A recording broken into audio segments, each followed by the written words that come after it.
Well, hey YouTube, Whiskey 3 Charlie Tango, W3CT, your good old friend Jack. Back up here once again in the good old Jack Shack. Hey, it's catchy. I like it. So, what we're going to be talking about today is doing some scientific experiments. Now, if you like this kind of thing, good. If you don't, stick around and learn because maybe you will. Remember, I told you in a few of my videos by now that I'm constantly learning about antennas, and now I'm getting into even more of analyzing whatever antennas that I'm putting up just to see what the characteristics are of that antenna. So today the antenna that we're going to be checking out is the 203 feet of random wire with a 9-to-1 unknown. So let's go ahead and we're going to jump into that right after this.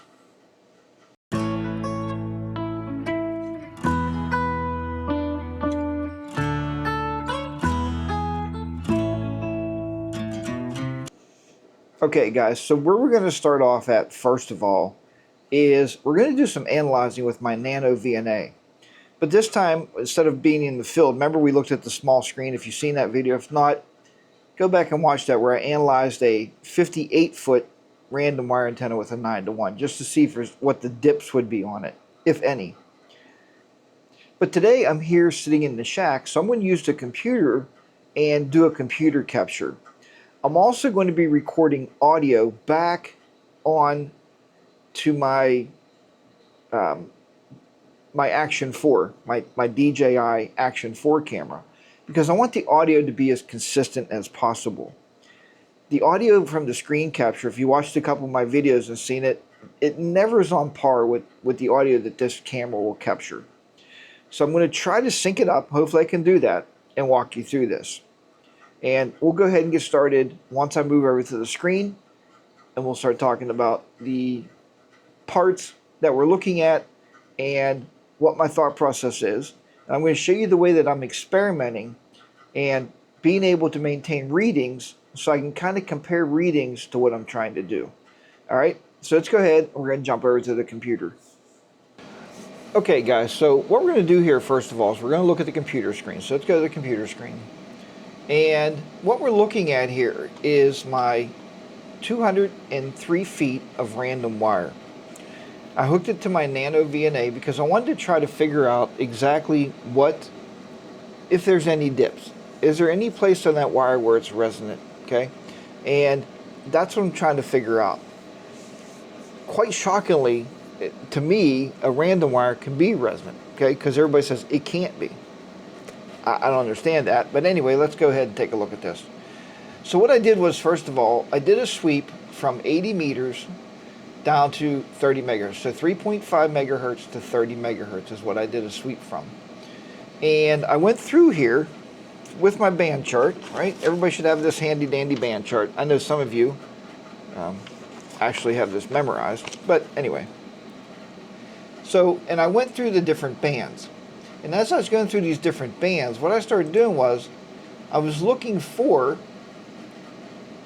like 3.5. I was looking at the SWR. So the SWR there is a 1.97. Okay? And as I go through here to the band chart, so the next one would be 40 meters. So let's go to 40 meters. And did I give you that? I thought I gave you that. 3.5 is a 1.9 SWR. So if I now go to 40 meters, okay, 40 meters is showing me a 2.2 SWR. And then what I did was I went through and I just toggled through each band. I went through them all.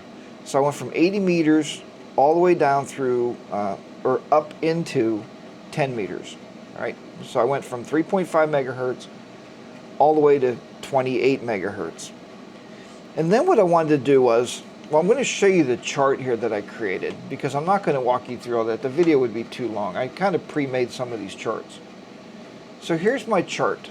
Okay, this is without a choke.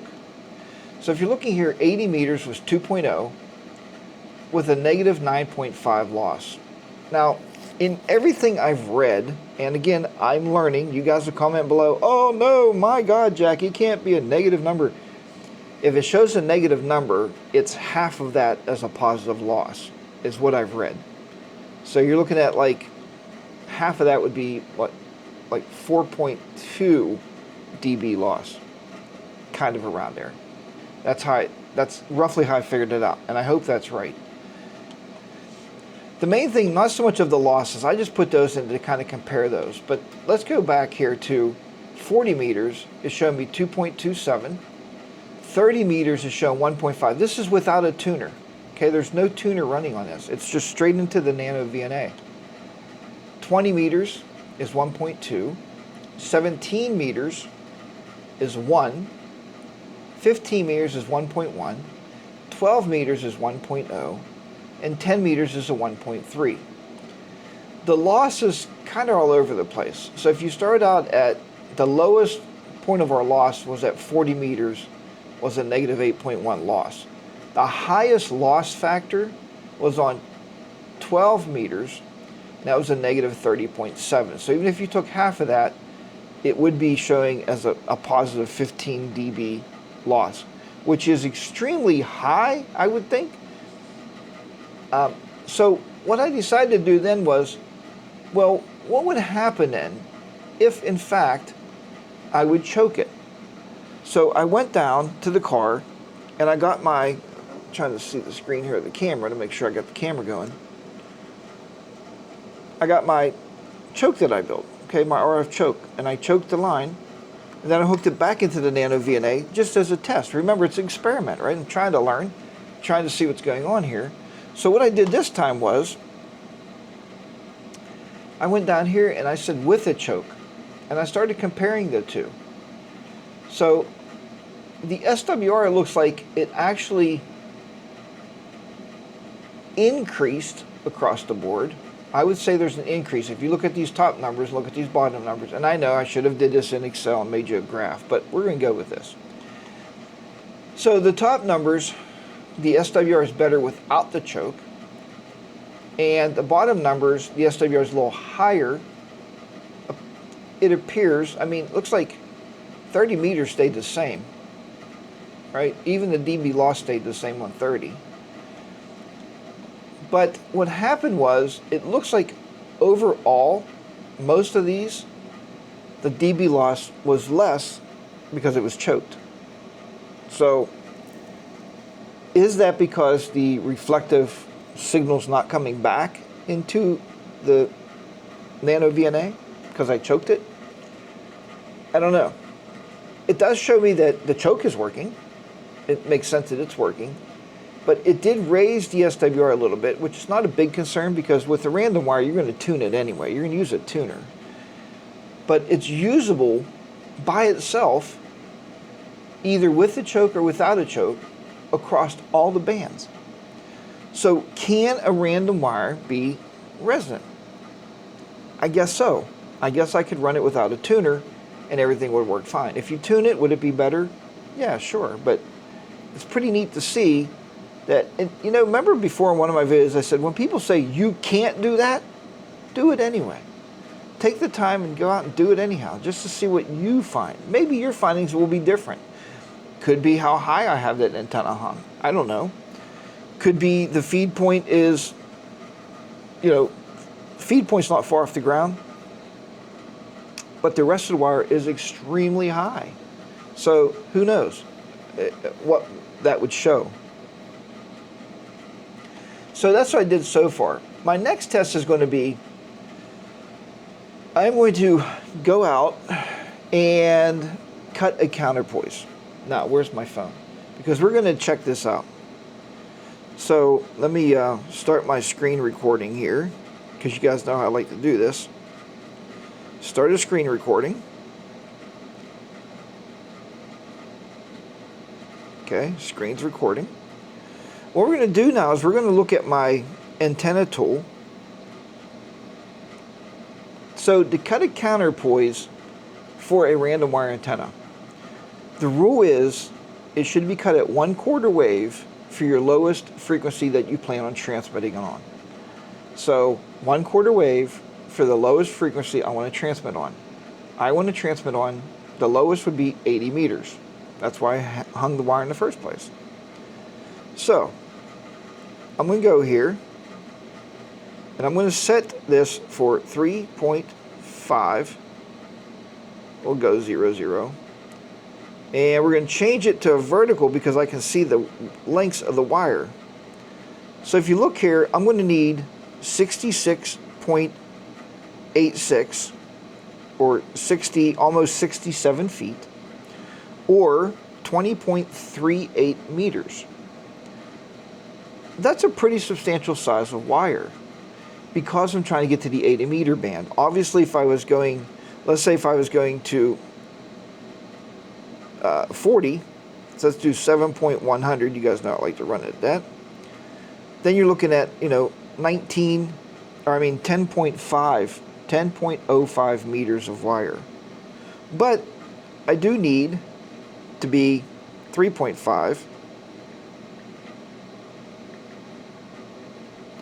So yeah, I'm going to need it to be 20.38 meters or almost 67 feet is what I'm looking at. So what I'm going to do next is I'm going to go out, I'm going to cut the counterpoise, put that on, and then see what we have after that. And the reason I'm doing this is, obviously it's an experiment, but I was on 80 meters early this morning. I woke up about 4:30 a.m. to get on 80 meters just to see what was on. And I had a couple rag chews with a couple guys. The one guy was from Canada that I was talking to. Very nice guy and a very honest guy. Guys, somebody asked you, when you're given an RST, do you always give 599? 599, 599. He was very honest. He gave me a 449. And I explained to him what I was using, the 203 feet of random wire, and he said, it's not working as well as it should, is what he told me. So I'm wondering if I put the counterpoise on, will it work better? Will it receive better because there's a wire down on the ground? Because I understand now I'm using the coax as the counterpoise, and I have it choked at the radio, so there is a choke on the radio, or beside the radio that I have. But I'm wondering if putting the counterpoise on is going to change these numbers drastically. That's what I want to see. So when I come back in, I'm not going to take you guys outside and show you cutting a counterpoise. Anybody can cut a wire. I'm going to cut the wire, put it onto the unun, lay it across the ground, and then I'll come back up here, re-record another segment here for this, and we're going to look at the readings on my tables here to see if it changed. Did it get better? Did it get worse? And then the big thing on antennas, outside of the readings, I like doing this scientific stuff and taking these readings, especially now since I learned how to hook the Nano VNA up to this program called Nano VNA Saver on the computer. I can see a big screen now, and it's really nice. I like the scientific part of it, but the honest truth is, how does it receive and how does it transmit? That's what you want. All the numbers in the world are wonderful. They're going to give you some kind of baseline of what you're working with. But in reality, how does it transmit and how does it receive? So when that guy walks up to you and looks at your antenna and says, you can never make that work, do it. Make it work. See if it works. If it doesn't work, tell him, hey, you were right, man. Thank you so much for, giving me some input. And don't go back. I never go back and go, you were wrong, man. My antenna works great. You didn't know what you're talking about. Everybody has their opinion, Just chalk it up to a win for yourself or a loss. That's okay. You can't lose with speaker wire because you know what? At the end of the day, roll it up, cut it for another antenna. You're good to go. All right, no more talking. Let's get out. I'm going to cut the counterpoise, get that put on there, get some more readings, and come back, and we're going to talk a little bit about it, and then we'll wrap this video up. Okay, guys, so I got the counterpoise wire here set up on the negative side, or black side, of the unun, going down. What I did was pretty much run this parallel. Would it be parallel to the feed line that's above it? So it's coming down here. I cut this one just under 21 meters, in traditional fashion, it's starting to rain, so I just made it. I got it there. If you look, driven element's there. Counterpoise is going right there. Okay, so let's go back upstairs. We're gonna run some tests. Okay, guys, so you just seen that little clip of me outside putting the counterpoise down after I cut it. So as I said, it's just under 21 meters. So if, remember when I showed you on the phone there, and I wanted to double check it now just to be sure that's right. I'm pretty sure that's where we were. Yeah, we're at 20.38 meters. So it's under 21 meters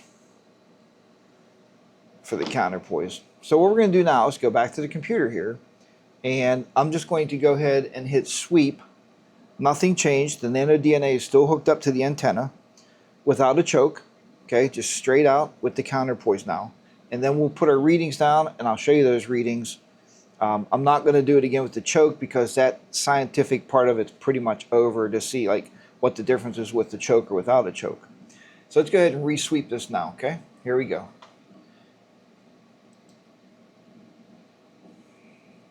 Okay. So we're going to start back here again with 80 meters.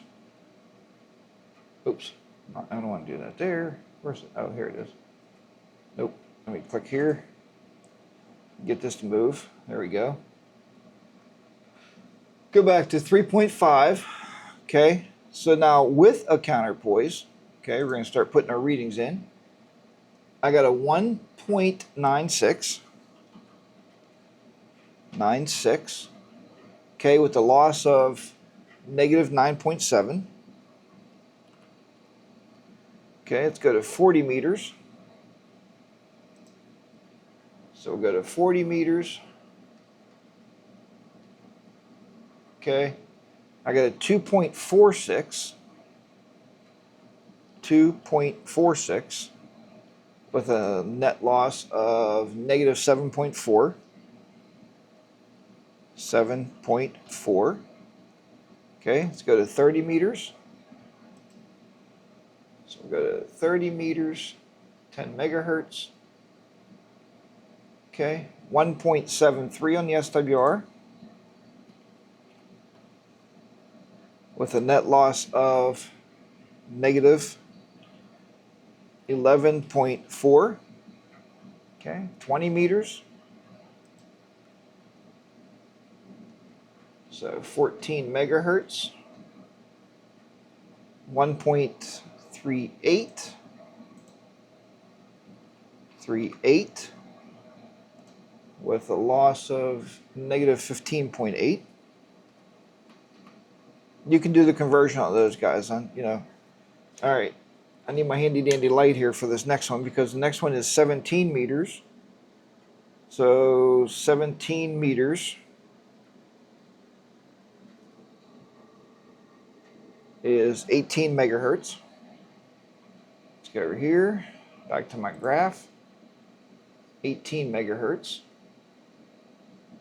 Actually 18.068. See if I can get close here. Okay. 1.44 in the SWR. Okay. Net loss of negative 14.8. Okay. 15 meters, so 21 megahertz. 21 megahertz band here. 1.1 on 15. The net loss of negative 23.2. Okay, 12 meter band, which should be 12 meter band is 24 megahertz. Actually 24.8. Let's go to 24.8. About close we can get is 7 or 9. We're going to go 1.1 again.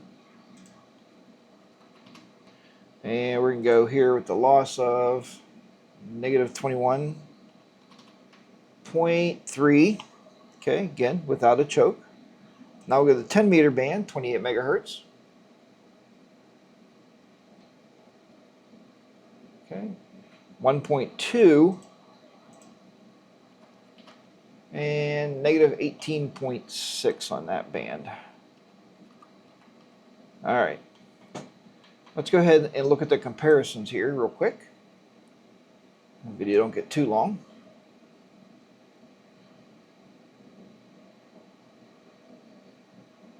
So it looks like the SWR actually, it's all over the place. Because if you look at the SWR on 80 meters, it's the best with the counterpoise. About the same amount of loss. 40 meters, the SWR actually went up a little bit, but it's less of a loss.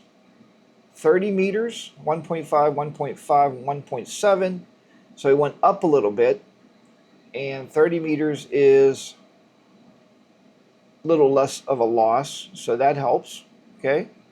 20 meters is 1.2, on 20 is 1.3 there, on 20 here it's 1.3, 1.3, okay, I put 8, but let's put 1.3.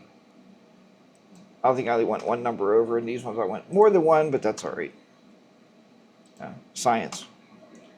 Okay, so 20 meters is 1.3, negative 15 loss up here. 20 meters was negative 16 and negative 17, so 20 meters has less of a loss, okay?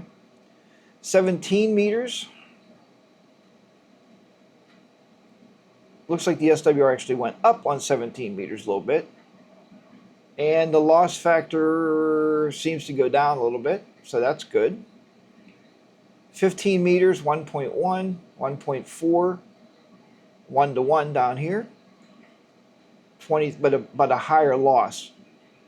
Okay, higher loss than the choke, but not a higher loss without the choke. 12 meters, 1.0, 1.2, 1.1, 21.3, 18, and 30. So it has less loss than without a choke. And 10 meters is 1.3, 1.7, and 1.2. So the SWR came down on 10 meters. And the loss is greater on 10 meters. So there you have it. Pretty good scientific experiment. So will it be better on 80 meters? Well, looking at the SWR, I mean, the SWR came down by maybe 0.2, I guess. So, you know, there you have it. All right. So let's go back to the camera here, and I'll give you my final thoughts. Okay, guys, so my final thoughts is, with a counterpoise or without a counterpoise, I really won't know, again, how much better the transmit and receive is until I hook it to the radio and start tuning around, playing a little bit to see. I'm not going to put that in the video. I'll just give you an update at some point in one of the videos. I'll tell you what happened with it. Anyway, luckily I had a lot of extra speaker wire, see what I mean, in the garage, where I was able to make the counterpoise. That wasn't a problem. The biggest thing here is if you don't have a nano VNA, or if you don't have an antenna analyzer, again, in one of the videos I told you I wanted to buy an antenna analyzer, but they are crazy expensive. And I have a lot of other stuff on my wish list right now that I'm purchasing that I just can't squeeze it in right now. It doesn't make sense to buy it, because the nano VNA will do what I need it to do. It'll show me, you know, where the dips are. It'll give me an SWR reading, and that's all I'm really worried about. And it works. Would I like to have the antenna analyzer? Yeah, I'm sure it does a lot more stuff for you, like, you know, coax and knowing your losses on coax and all the cool stuff. But for now, I think I'm okay. So if, again, pick yourself up a nano VNA. I think I'm going to do another video. I watched the guy's video on how to preset the thing and pre-calibrate it for all the bands that you're going to be testing. It makes it a lot easier. When you turn on it and it's already calculating out, doing a full band sweep, that's a lot better than what I used to do. I used to have to configure it every time and recalibrate. You don't have to do that. All right, but thanks for watching this video. I hope it was interesting to you. I know it was a little different. Hopefully, if you're seeing this, I was able to edit it because I got so many pieces and parts with the screen capture, with the video capture, with the mic capture. So hopefully, if you're seeing this, it worked out. But guys, thank you for watching this video. again, I hope it helps you. That's all I'm doing these for. It helps me to learn. This was a really detailed scientific experiment that I've never went this deep on a wire antenna or any antenna. So maybe I'll do something like this one day with the Wolf River coil to get an idea of what those SWRs and losses are. But thanks for watching, guys. I appreciate it. Again, this is Whiskey 3 Charlie Tango, W3CT, your good old friend Jack. Guys, if you're not subscribed, why not? Smash that subscribe button. Give this video a big thumbs up. I would truly appreciate that. And I only asked you that, if you ever noticed, at the end. I never put that subscribe button in the beginning of the videos, because if you watch this far, you probably want to see more of my stuff anyway, and I appreciate you for that. And all the subscribers out there, thank you. Man, you're building a community, and I truly appreciate that. So until next time, guys, 73s, hope to catch you on the airways. Bye for now. Take care, and I'll see you in the next one.